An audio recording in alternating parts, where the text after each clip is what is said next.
Hola, bienvenidas una vez más a Una a Una. Hoy tengo el gusto de entrevistar a Steffi Levi. Steffi Levi también trabaja en este canal, pero hoy la vamos a entrevistar no por nutrición, no por emoción, sino de su vida personal y que también nos cuente un poquito de lo que hace. Bienvenida, Steffi. Gracias, Raquel. Ya Gracias, estás un placer. habituada a esto, ya no Ya, es nuevo. un placer estar aquí. Gracias por invitarme. Steffi es licenciada en psicología, Correcto. tiene bastantes diplomados. Cuéntanos un poquito qué tienes. ¿Trabajaste en ADL? Sí, trabajé en ADL como coordinadora de relaciones judeocristianas en Estados Unidos y en Sudamérica, en algunas comunidades, donde básicamente trabajábamos mucho lo que es la educación judía a otras comunidades y la relación entre las comunidades evangélicas, cristianas, católicas con las judías. Y también trabajé en las comunidades de México, Colombia, Venezuela y Brasil.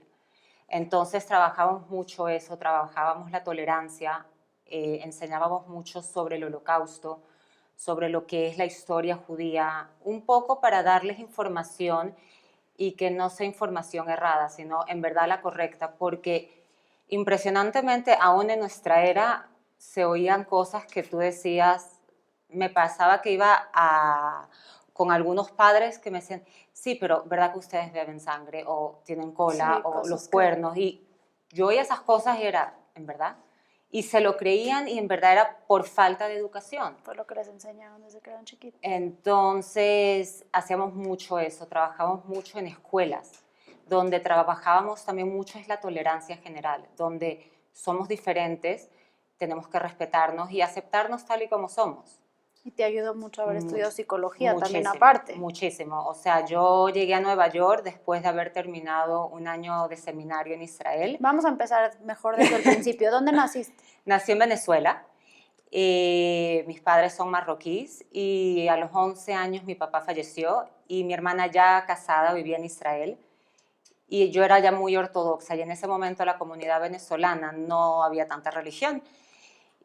O sea, realmente como que le dije a mi mamá, ¿qué hago aquí? Yo era la más chiquita. ¿Pero tu familia era ortodoxa o tú eras Sí, ortodoxa? mi mamá, o sea, Sí, en general. hicimos teshuvá cuando yo tenía 4 años. Mis padres eran siempre muy tradicionalistas. Pero como a los 4 años me empezó a entrar esa curiosidad y empecé al punto de que me cambiaron a un colegio religioso. Hice mi casa kosher, mi mamá de falda, peluca, o sea, todos Muy los religiosa. 180 grados. Y ya cuando ya tenía 11 años y ya había pasado la muerte de mi papá, le dije a mi mamá, ¿qué tenemos que hacer aquí? Ya estamos tú y yo solas, mis hermanos ya eran grandes, yo soy la más pequeña. Un hermano vivía en Nueva York, mi hermana en Londres, y esta hermana vivía en Israel y iba a tener bebé. La situación en Venezuela ya no era tampoco tan buena. ¿O No, todavía todavía era no había buena? entrado Chávez. Justamente ese año que nos fuimos fue cuando empezó toda la problemática en Venezuela. Y nos fuimos a Israel. Me acuerdo que yo llegué en Tzfat, porque mi hermana vive en Tzfat, y mi mamá estaba muy como que no quiero, sí, sí, no. Le dije, yo voy a ir a la escuela. Literal, yo fui con mis calificaciones, le toqué la puerta a la directora, todavía me acuerdo, no hablaba hebreo ni Aleph Bet. Y le decía, o sea, en inglés así todo machucado, le decía, me quiero venir a vivir aquí, quiero estudiar aquí, necesito el dormitorio porque mi mamá se tiene que regresar a Venezuela a cerrar toda una vida, pero necesito un dormitorio, no puedo vivir con mi hermana. Entonces conocían mucho a mi hermana y a mi cuñado y me dijeron que sí, me dijeron, pero tienes que repetir año. Yo les dije, no, yo no quiero repetir, denme chance hasta final de año y si no puedo hacer unos exámenes, vamos a decir, Sí. adecuados a mí, pero Si no te a nivel, no me regulo, repito, pero dame chance. Todavía eso es una de las memorias que tengo muy vivas en mi cabeza, donde por un mes o dos yo iba a todas las clases y me dormía porque no entendía una palabra. Imagínate estar de 9 a 2, no. Y hablando en un idioma que nunca en tu vida habías oído. y era muy como que, era una sensación muy frustrante, pero yo tengo que demostrar que sí puedo y sí. Y mira, gracias a Dios lo conseguí hacer. Tu mamá se regresó a Venezuela y tú te quedaste en Israel. Se regresó, yo me quedé un año en Israel mientras mi mamá terminaba de cerrar todo en Venezuela. Me quedé en el dormitorio por un año. Ella vino tipo para Pesaj otra vez y ya terminé el año escolar, estaba mi hermana ahí, pero mi hermana estaba recién casada con un bebé, Sí, no era la onda. Sus cosas. Y yo la verdad que aprendí mucho, o sea, fue mucho el aprendizaje de lo que es la vida real. Me salí de esa burbuja que vivimos generalmente en Sudamérica. Los latinos, la Muy en comunidad, familia, ¿no? la comunidad judeo-latina es muy en burbuja. También estamos muy apapachados, muy cubiertos. No sabemos cómo lidiar nosotros con todo. Ya yo tenía que hacer mis lavadoras, comprar mi comida. O sea, como que toda esa organización desde muy temprano. ¿Creciste? Crecí. Y sí, fue también trabajar el duelo de la pérdida de mi papá. Y mi papá ya estaba muy enfermo, pero igual sigue siendo la pérdida. Y sí, fue un crecimiento muy rápido y muy abrupto. Viéndolo hacia atrás, lo habría hecho diferente a lo mejor, pero las cosas pasan por alguna razón, todo es Min Hashamayim. Y ya mi mamá regresó, nos mudamos a Jerusalén. Terminé mi secundaria ahí, en Beit Haná, todo perfecto. Y cuando ya me estaba graduando, yo siempre supe, de alguna manera, que yo quería ayudar a la gente. Para mí siempre fue como que una atracción. Estabas chica. Pero desde muy chiquita, mi tía es psicoanalista en España, es muy conocida, y yo siempre le hacía preguntas porque íbamos mucho a España para pesas con mis abuelos y todo, y siempre estaba haciéndole preguntas y me cuestionaba y le decía, pero ¿cómo funciona? Y explícame. Me acuerdo que me regaló un libro y me lo tragué, o sea, y era siempre preguntándole, pero esto ¿cómo funciona?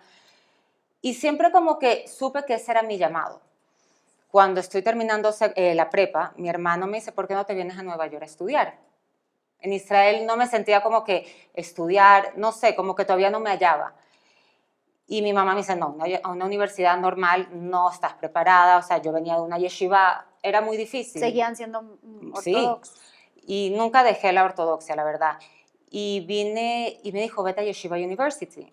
Fui, me acuerdo ese verano a Yeshiva University, hice todos los trámites, la admisión, tenía que hacer el SAT, el TOEFL, etcétera, etcétera. Y le dije, ok, va. Me tomé ese año donde me fui a un seminario, estudié educación y me preparé para hacer el TOEFL y hacer el SAT y lo pasé. Recibí también una beca y me fui a Nueva York. Otra vez yo. ¿Y tu mamá? Se quedó en Israel. Mi mamá ama Israel, o sea, encontró su hogar. Y la verdad que teníamos una comunidad en Arnov muy bonita, encontró su Rav, encontró su Knis, o sea, encontró su... Se apapachó después de la pérdida de tu papá.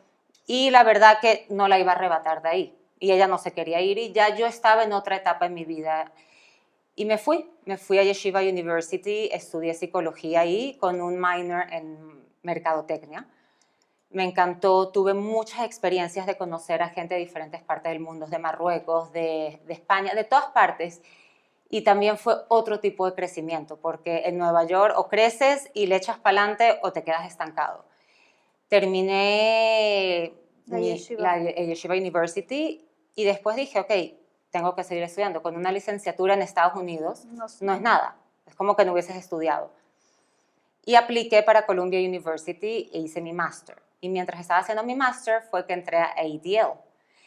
Y mientras ya estaba en mi segundo año de maestría, era cognitivo-conductual, y me gustaba, pero yo siempre dije, me falta algo, esto no es todo lo que es un ser humano. Sentía que era muy cuadrado y para mí es muy diverso, o sea, no hay dos personas iguales, no hay dos personas que viven una experiencia igual. ¿No? Y dije, me falta algo. Me acuerdo que hablé con mi supervisor, me dice, ¿por qué no haces una doble maestría? Ya, o sea, hiciste como que los requerimientos generales, ¿por qué no te metes a emocional? Y me metí. Y la verdad que me pareció que me llenó mucho porque me dio mucha diversidad en mi tesis, donde trabajamos mucho la parte cognitivo-conductual, que sí, que hay que cambiar ciertos hábitos o ciertos comportamientos o traumas o fobias, pero la parte emocional es mucho trabajar quién soy, cómo me siento, cómo me acepto, cómo me veo.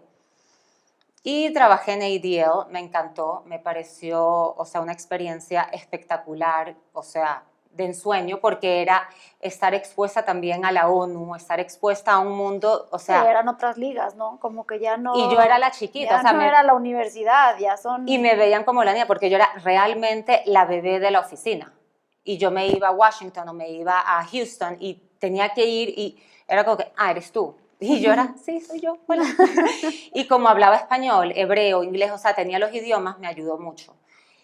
Y ya en algún momento sentí como que ese no era el camino que quería seguir.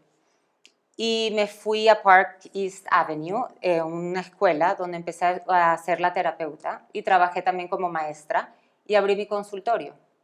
Todo en Nueva York. Todo en Nueva York. Y cuando abrí mi consultorio y ya todo, dije, me falta algo y estudié coaching. Estudié el coaching y vi y todo. Y fue, todo el tiempo pensabas que te faltaba algo y tenías 1000 cosas. Siempre estaba buscando, porque cuando trabajas con personas... ¿Ha llegado un momento que dices hasta aquí o no? No. Siempre estás buscando algo. Siempre estoy buscando algo. Porque cuando trabajas con personas te das cuenta que no puedes parar. Seguimos evolucionando. Que la tienes vida que preparar también con cosas nuevas. Es una responsabilidad muy grande, Raquel, porque es el bienestar emocional de otro ser humano. Es la vida de otra persona como que está en mis manos. Te la está encargando. No puedo tomarme el lujo, no, ya estudié ya. Y todo va actualizándose y va cambiando. O sea, terapéuticamente va cambiando. Es como las dietas, es como todo en la vida. Hoy te dicen algo, mañana te dicen otra cosa, pero hay ciertas cosas que se quedan igual. Y estudié y todo. Después me casé y me vine para México. ¿Por qué te viniste a México? Porque me casé y mi esposo era el que ya había empezado su negocio aquí. O sea, tu esposo es de Venezuela, ¿no? También. Y nos vinimos para acá. La verdad que sí, al principio fue un shock cultural. Me costó un poco como que adaptarme a lo que es... Era la siguiente pregunta. Al revés, mejor. Adelante. La siguiente pregunta, ¿cómo te adaptaste a México? Mira, o sea, me costó al principio porque la idiosincrasia es muy diferente a Estados Unidos, a Israel, a Venezuela.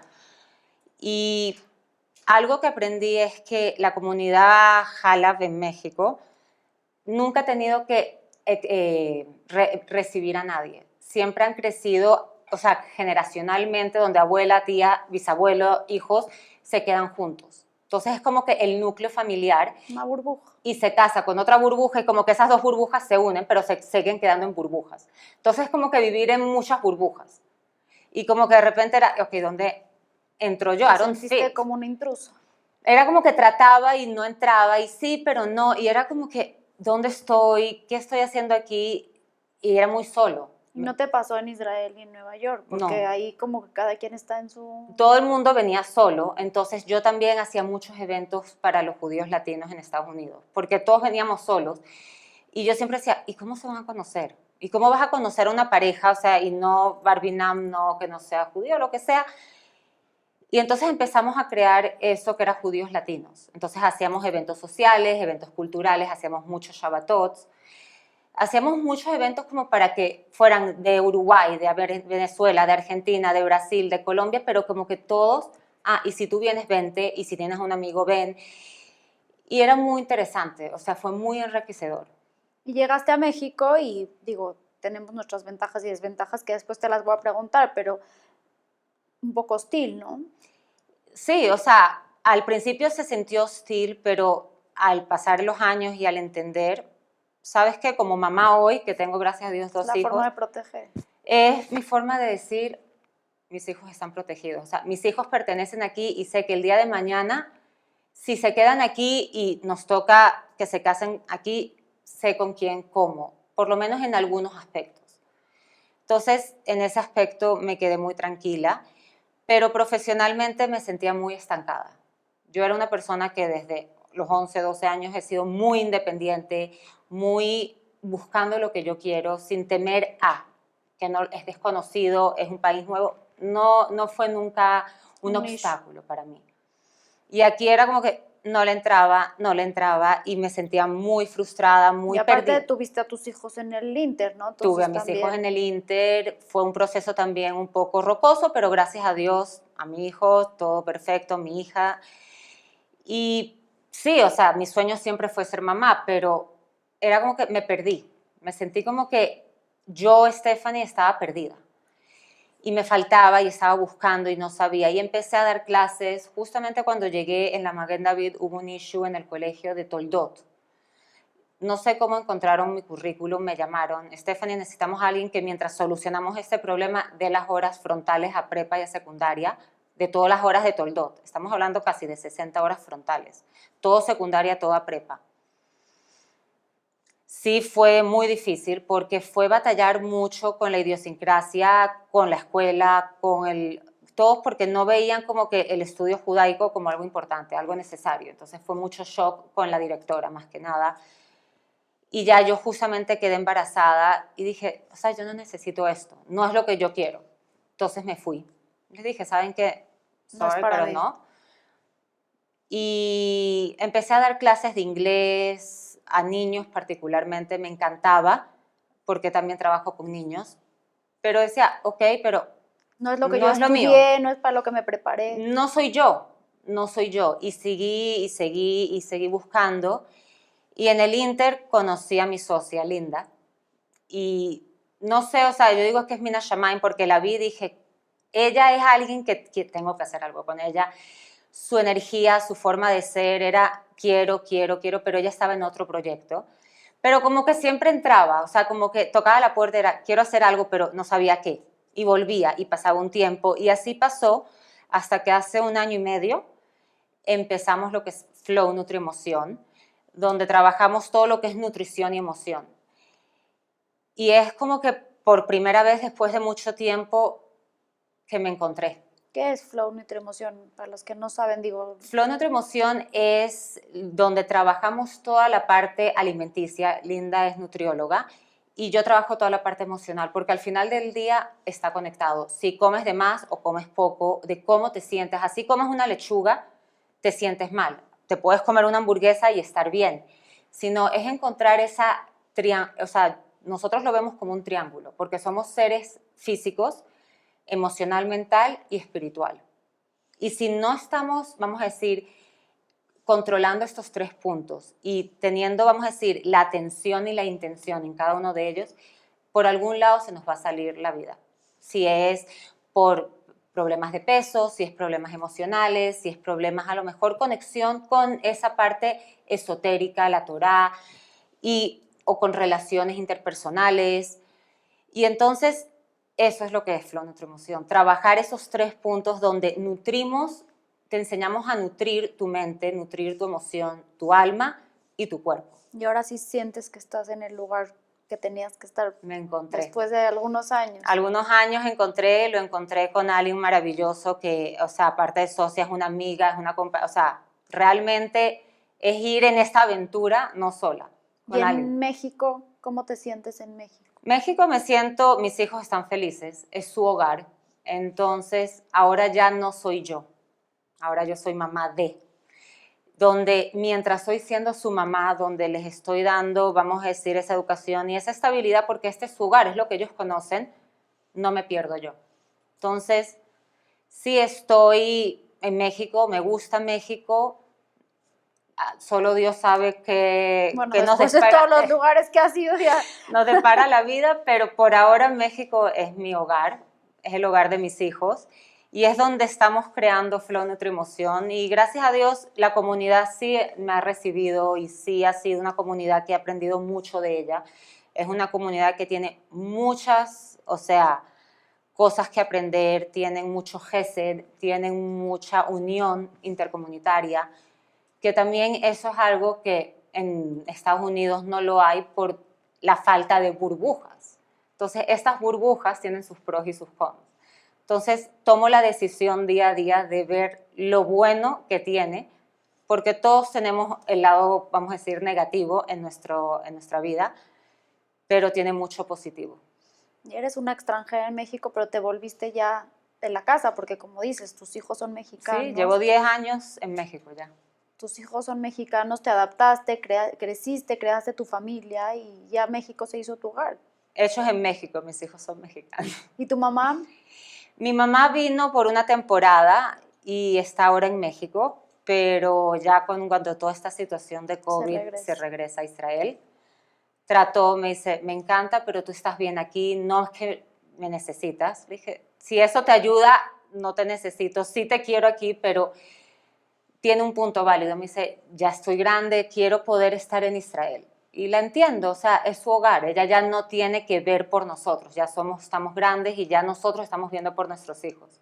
Efecto cascada, cada uno tiene que ver por la próxima generación.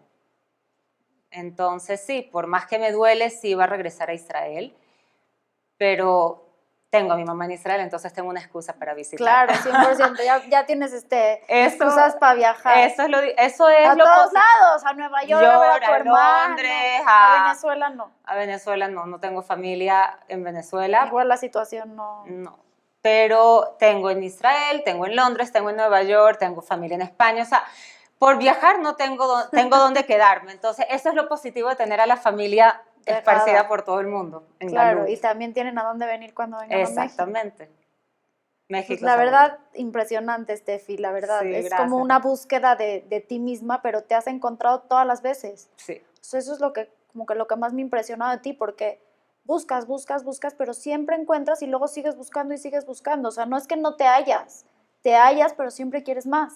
Que eso es lo que siento que me ha ayudado mucho en mi parte profesional, porque es siempre yo misma vivir lo que a veces mis pacientes han venido preguntando o no sabiendo qué es lo que están buscando. Donde como seres humanos no podemos quedarnos estancados. Quedarnos en esa zona de confort es lo que nos lleva a las depresiones, a las ansiedades, a problemas. Y se vuelve muy monótono, ¿no? Muy monótono. Entonces es decir, ya encontré el top de este momento, ahora ¿qué quiero? Es como que hacerte una lista de corto, mediano y largo plazo. Entonces trato de, vamos a decir, de vivir lo que digo o lo que trato de ayudar a otros. ¿Cómo te ves en algunos años? ¿Cómo me veo? Me veo pudiendo seguir ayudando a la gente, siguiendo avanzando y siguiendo buscando estas, vamos a decir, actualizaciones en mi persona personal y profesionalmente. Y como mamá viendo a mis hijos, o sea, crecer y, si Dios quiere en su momento, casarse, ser felices y poder darles lo mejor como mamá, como personas y darles a ellos las herramientas para ser lo mejor que pueden ser.